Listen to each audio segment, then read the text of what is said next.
Выложена видеозапись того, как Собчак с головным микрофоном идет по коридору.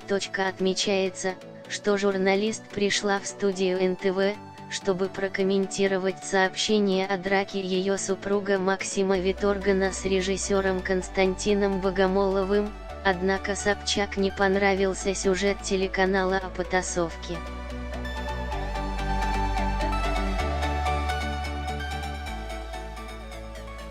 Телеведущая устроила скандал и ушла из студии, где должна была прокомментировать драку между Виторганом и Богомоловым, сообщает НТВ.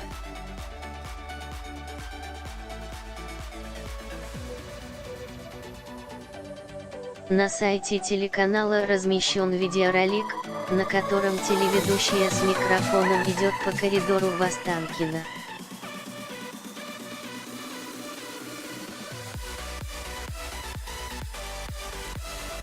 Детали инцидента не уточняются. Вечером 21 января в одном из московских ресторанов между супругом Собчак, актером Максимом Виторганом и режиссером Константином Богомоловым произошел конфликт.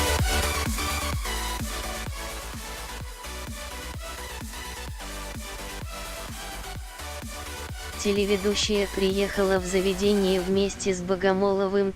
После появления ее мужа между мужчинами началась потасовка, в результате которой Богомолов получил перелом носа в 2 местах и травму черепа.